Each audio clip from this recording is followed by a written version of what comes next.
Could you, Ricardo, you were talking about the light in Chicago is different than the light in Mexico. And how did that influence your decision? Oh, substantially. When we started to study the brick or the colors, etc., we saw it in Mexico first. So we made more or less a preliminary selection of it. And then when we brought that color to Chicago, it was completely different. So we had to work here, which is the way to do it, in order to find the colors that in Mexico look bright. Here they lost a lot of reflection on it.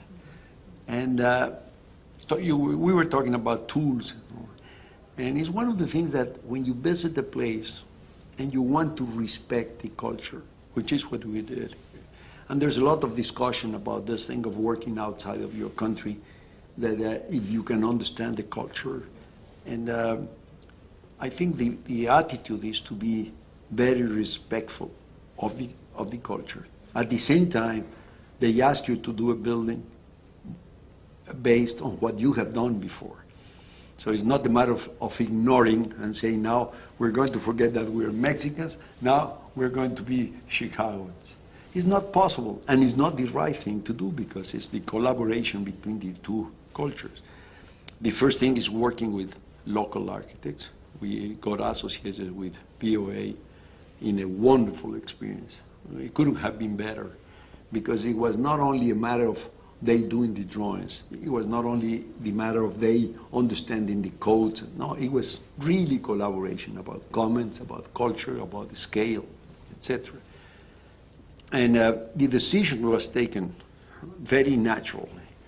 Of course, one way to go is to say, let's do Gothic buildings, which first of all, the first question is, how real Gothic are the existing buildings of the university? No?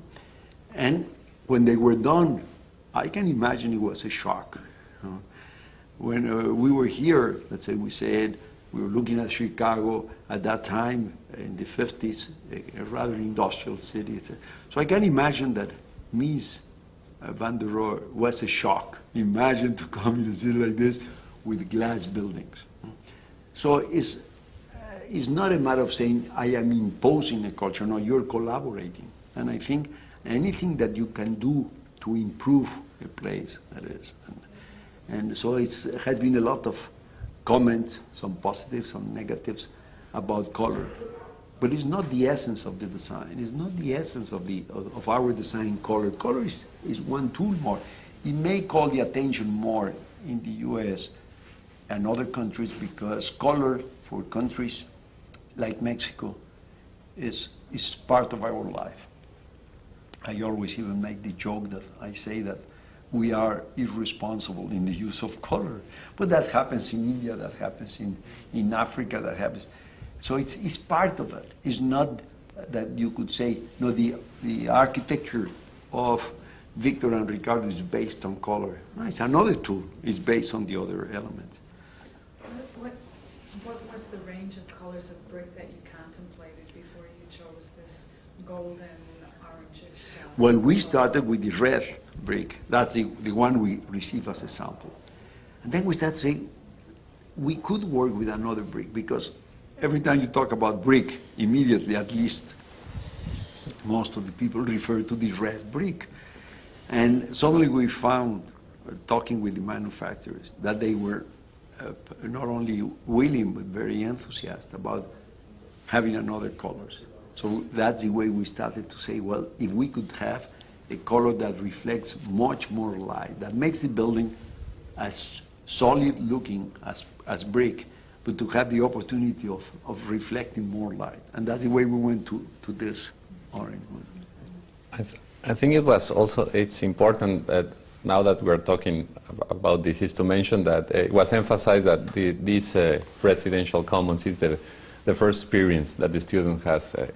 Most of them are the first year of the university. So I think for us it was important also to make a very happy building that goes with our philosophy and everything. And that doesn't go only with color, as my father was saying. I think that has with a building with a lot of light. And I think it's important to think of this building as a residential one. We didn't want it to be like it had to be different than the library or than the classrooms or some buildings that maybe have to be more serious or more institutional. And in this case, we wanted to be respectful, but at the same time, the students feel that they were at home, that it was a lively building and a very happy one. Yes. Also, there were a good amount of beds. So we wanted to break out, again, the scale. So each student really identifies with their own, not only with their own building, with their own courtyard, with their own level, in order to get to the point in which they feel as much as possible owners of the building. It is true that thoughtful architecture can make a difference in people's lives. How did you assess the needs of the students, and how did you plan for the arrangement of lounges, the courtyards, computer labs? Was this something that you had worked on in the past and maybe followed an existing model, or did the university play a part in developing these ideas of needs for the students? Well, I think we worked very close with the university in this case. They gave us a program, but they were open to discuss the difference in the program and how it will be blended into the design. It was emphasized, as my father was saying, not to be in a very large dorm, but to try to break it into, they call it houses. So we broke it into 8 houses, so that each house has its own common room, its own lounge area, so that you begin to have a series of let's say, of groups. So first you are a group of the whole university, then you are a group of the Palevsky Commons, then you are a group of one of the houses, and then goes all the way to your private room and your private suite. So we always thought of that series of more intimate or more private group of spaces that was part of the design, and to be identified as a person that you have your own room and your own group of friends that you are with. Was there any point in your discussions with the university where you had different ideas about the program? Fortunately, yes, because it's what really helped. Let's say we received the program in a very, we could say, stark way. We just listed how many rooms, how many points of computer labs, etc. But then we started to make proposals on it. And always, we are all used to judge things for our own experience. So the university had the experience of this university. We had the experience of other projects. So when we propose ideas, sometimes there was a very different point of view.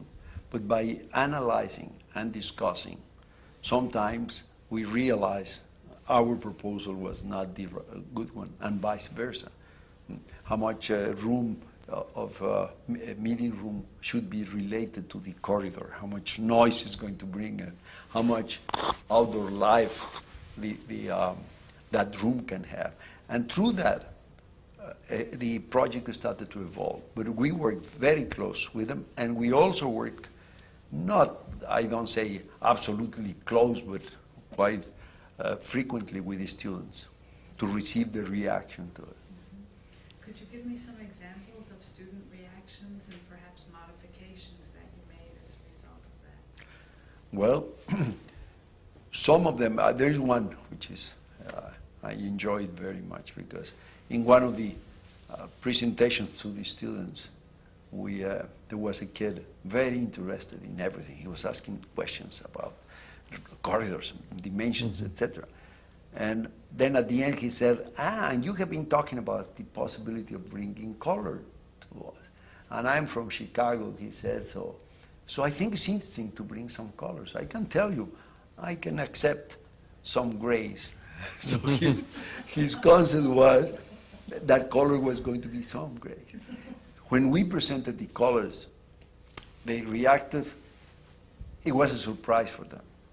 But it was a very positive surprise, because I told them, how come in everything you do here, when I visit your dorms and everything is colored. You put the paper you stick on the door is yellow, the other one is blue. why not in architecture? And then suddenly they start to react, say, you're right, why not? So it was a surprise for them, but at the beginning, and as far as we know, the reaction of the students has been very positive to things like that. One of the differences, or perhaps it's an evolution in dormitory rooms, is that they don't open directly on the hall here at Pavlovsky residences, but instead you enter the dorms and there's a common space, and then you go through other doors to get to the more private sleeping quarters, the more private rooms.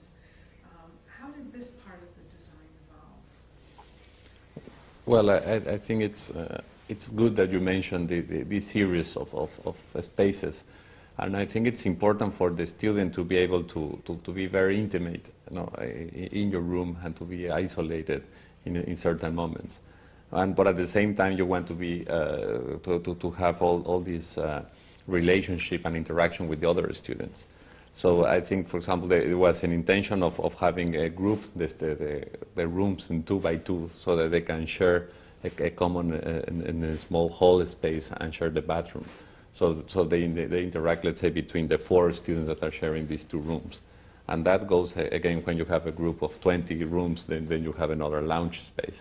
So we were looking also for grouping these rooms and make this sense of community, which we thought was important. And also, it's what is beautiful about working as a team. Also, there is the economical situation. So instead of doing, let's say, in that case, 2 poor bathrooms, we did a very good one. So we could achieve what Victor was saying, and at the same time doing a pleasant bathroom. Otherwise, because of space and economy and square footage, we could end up with a bathroom that was too unhuman. So those are the things that working with the university and with the local architects, we were able to develop those things to a good solution. This project, as I understand it, had a very strict time frame. I believe it was 2 years to be designed and built. Could we go back and could you tell us a little bit about how you received the commission, and then from that point, how you got in record time to opening these buildings? Well, the commission was received by interviews, which I will mention that I think is maybe the best way to do it. Competitions are very difficult. You can mislead, misunderstand as an architect the objective or the thinking of it. A project is the result of a collaboration between a client and an architect. So it was through interviews. Through interviews, the client is able to realize if there is the right communication with the architect, if the architect has the approach to architecture that they are looking for, etc. And because of that, when we were selected, one of the reasons they told us after we were selected was because we show the will of collaboration, of working together, of getting together whenever it was needed in order to achieve this very tight schedule. It's curious because it helps, because in Mexico we are used to that. In Mexico, buildings are done in an incredible time frame. So we are used to that. And what happens is that you can achieve a schedule like this as far as you have good communication and as far as people, both ways, the client and the artist, can respond very fast. If you ask a question or you present something and it has to go through 100 committees, you will never be able to achieve this. In this case, it was very positive. And vice versa. Yeah. When they ask for a proposal or a design or change, well, we worked very fast. We had the very good communication with our people here and with the associate architects. So the responses were very fast. We were all conscious that we had to meet the day, because otherwise, imagine, another building can be delayed a month, a dormitory you can't. It seems to me that in all your work, you devote enormous energy, enormous attention. You seem very focused on every project in your office. That must be a very difficult challenge to meet. How can you do that? How can you be so accessible to every client? It seems like almost an impossible feat. Well, the size of the office is set by what Victor and myself can design and take care of. Even physically, we haven't expanded the office intentionally. When we don't control our time, so the load of work goes open down.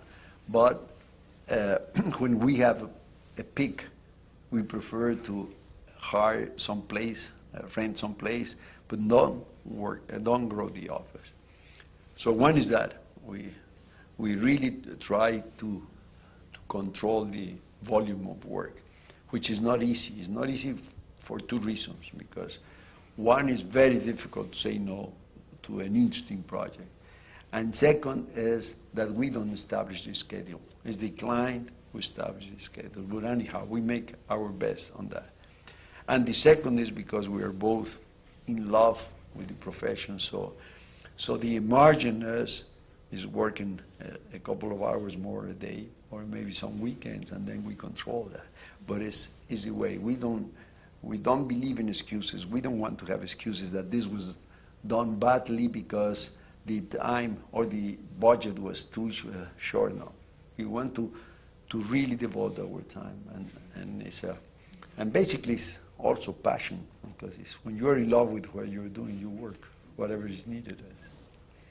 Victor, as I look around the residences here at the University of Chicago, I see many things that call my attention to different elements of this.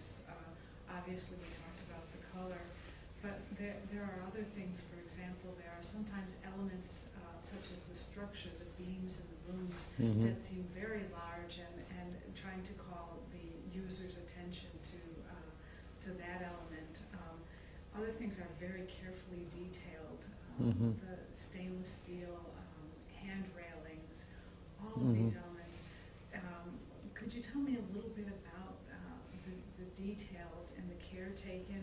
And is that also a result of you and your father coming very often to the site to supervise construction?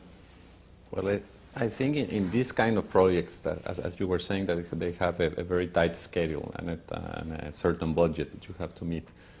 I think we were able to work parallel in different ways. So let's say we were still studying the plan, the layout, the general layout, and we were already thinking about the elevation of how it worked or what materials to use. And it seems a little absurd, because sometimes you say, well, after I have the layout, I will study the finishes. And we have found that it's very helpful to look at everything together, because sometimes it's as important, the little detail, as the general layout that you were saying. I think it has been very helpful for us to work in houses also. We love to keep working in private homes. They are a lot of work, but we like to take 2 or 3 at a time, because it's there you still have this more human contact with the owner and to getting to know details. So it has been very helpful for us. I'd like to work in a large master plan, and then probably in the next hour we are going to work in the detail of the bathroom. And so I think this change of a scale is part of the life of the architect, and I think that it's very stimulating also. And the furniture here in the residences, I imagine that a lot of that also came with your input in terms of the furniture in the different rooms. Is that true? Yes. As a matter of fact, we did interiors, and together with the university, we work very deeply on the furniture for the rooms, for the students' rooms. Then on the other spaces, we did also the selection and the atmosphere, the lighting, etc. We believe substantially that you cannot separate interiors from architecture. As a matter of fact, it's even sometimes more important, you could say, more important the interior than the outside. So we always do the interiors, sometimes not ourselves, but in very close collaboration with whoever is going to do, which is the same with landscape. We didn't do the landscape here, but we worked very, very close with the landscape architects.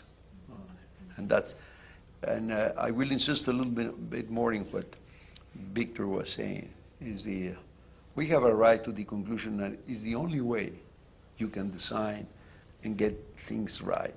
You cannot design, let's say, a building without thinking what is the dimension of the room, where the doors are, how often you're going to have doors in the corridor, if you are able to have the doors right next to each other or not. And for that, you have to get into the placement of furniture. And so either you study the details or you don't get good architecture. The light in the residences is particularly interesting. It changes. I imagine that was an important component of your design as always. Yes, I think that was a challenge here, because we didn't want, of course, the economically easy solution is, let's say, to make what they call double-loaded corridors, that you have rooms in both sides, and go with those corridors, a very long one, and don't have any windows. And we didn't want to have that. I mean, it was important. We studied the length of the corridors. That was good to have a view, so that you can walk in it without natural light, but just a certain amount of length. So we always wanted to have the presence of the exterior and create some courtyards in the corners of the building, or have the house commons in the corners, as my father was saying before, so that you don't feel like you're in very long spaces without any natural light. I think inside the rooms also we studied very carefully the dimensions of the windows. That helped a lot with VOA here, because as we were mentioning, a lot of times the light is different from Chicago, so we had to have a different proportion of windows than we're used to.